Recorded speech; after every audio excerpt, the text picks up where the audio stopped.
Sveiki nekilnojamo turto žaidėjai. Aš noriu tokią trumpą žinutę įrašyti ir paprašyti, kad paplatintumėt šitą video. Kodėl ir apie ką tas video? Mes ką tik paleidom nekilnojamo turto portalą www.tiksavininkai.lt. Tiksavininkai.lt tai yra nekilnojamo turto portalas, iš pavadinimo jau turbūt tai yra aišku turto savininkam. Ką tai reiškia? Tai reiškia, kad portale galės pastalpinti skelbimus nekilnojamo turto tik tai turto savininkai ir negalės talpintis agentai, negalės talpinti žmonės, kurie nėra turto savininkai. Arba savininkas, arba oficialiai galiotas asmo. Kiti žmonės negalės talpinti. Ką tai reiškia? Tai reiškia, kad pirkėjams mes garantuojame, kad jeigu jie skambins šito telefonu, jeigu apsilankys šitam portalė, jie bus garantuoti, kad jie bendrauja su savininku. Jie nebus klaidinami, jie nebus visai bandoma juos manipuliuoti, gudrauti ir taip toliau. Ir tai reiškia jums, kad jūs galėsite turtą parduoti be tarpininkų, sutaupyti komisinius ir reiškiasi ir parduoti turtą brangiau. Kadangi, kaip nekeista, dauguma agentų, jeigu logiškai pagalvosim, ką jie daro. Jie pasiima pirkėją, atveža jūsų butą ar namą ir kieno pusėje stovi agentas. Aišku, jie bando tokią prisimti poziciją, kad jie yra tarpininkai neutralūs, bet tai yra nesąmonė. Pirkėjas visada reikalauja agento, kad jis vestų dėrybas jo naudai, arba pirkėjas su tokiu agentu nevažiuoja. Ir jie atvažiuoja kartu ir bendrauja, ofise bendrauja, ir kai atvažiuoja su pirkėju, jie būna pasibendravę bent jau pusvalandį, su jumis telefonu 3 minutės. Tai kieno pusėje jie stovės? Aišku, jie stoja pirkėjo pusėje ir iš kailio neriasi, bando jums, kaip jeigu prasideda rimtas dėrybos, bando jums įrodyti, kad jūsų turtas bevertis, kad jūsų turtas per brangus, kad jūsų turtas yra blogas ir kad jūs turite parduoti už tą kainą, ką siūlo pirkėjas, net jeigu tai yra 10% pigiau. Tai yra natūrali motyvacija, agentas nesuinteresuotas už jūsų turtą gauti daugiau, jisai suinteresuotas gauti savo komisinius. Čia yra tiesa, negalvokit, kad yra kitaip.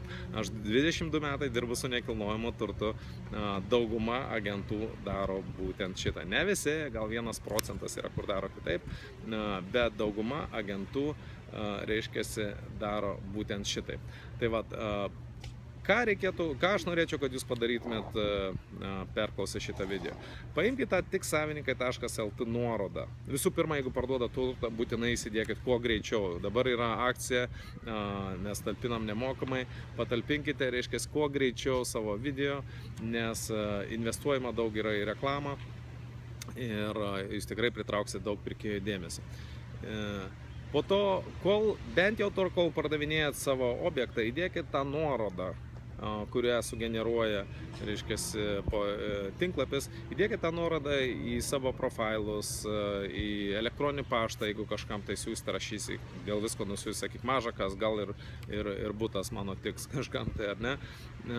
Skleiskite tą žinutę į savo Facebooko profilus, dėkit nuotraukas, dabar ant Instagramą dar atsirado toks dalykas.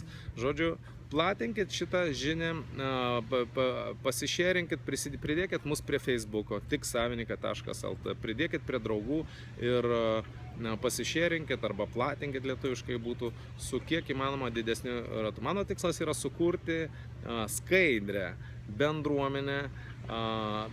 Jūs gausite daugiau informacijos, mes ten ir kainas pateiksim, kas už kiek pardavė, kad visi matytų. Tiek pardavėjai, tiek pirkėjai matytų, už kiek buvo turtas parduotas, koks turtas, kad nebūtų jokių tokių gudravimų, kad, aišku, jeigu turtas biškutį geresnis, tai toliau priklauso už jį gauti daug didesnę kainą, bet iš esmės tai rinka nekilnojamo turte yra stabili, jinai yra tokia, kokia yra. Vienu metu, aišku, gali kilti, gali kristi. Tai va, žodžiu, paplatinkit šitą portalą kuo didesniam ratui žmonių, nes kuo didesnis ratas žmonių bus pritrauktas, tuo mes turėsim daugiau pardavėjų, kuo daugiau pardavėjų, tuo daugiau pirkėjų.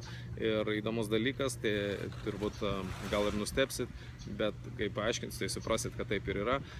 Jeigu paimti 1000 pardavėjų, man nereikia nė vieno pirkėjo, aš jau turiu 500 pirkėjų. Man reikia nė vieno pirkėjo iš išorės, aš jau turiu 500 pirkėjų. Kodėl? Todėl, kad visi šitie pardavėjai, 1000 pardavėjų, patampa pardavę pardavę, bent jau pusė iš jų pirks kitą turtą. Tai jie automatiškai yra pardavėjai, brūkšnelis, pirkėjai. Tai vat, nereikia žiūrėti į kitus pardavėjus kaip į konkurentus. Šitie pardavėjai gali būti, ko puikiausiai, gali būti jūsų turto pirkėjai. Ir netgi būna tokių pirkėjų, kurie parduoda 2, perka 2. Parduoda 2 kambarių butą, perka 2. Tai būsiu dėkingas, jeigu platinsit, nauda bus, aišku, mums, nauda bus jums nebejotinai. Tai ačiū, sėkmės, jeigu turite kokių klausimų, pridėkit prie Facebooką, rašykit į Skype'ą, rašykit elektroniniu paštu tip.savininkai@gmail.com. Iki malonaus.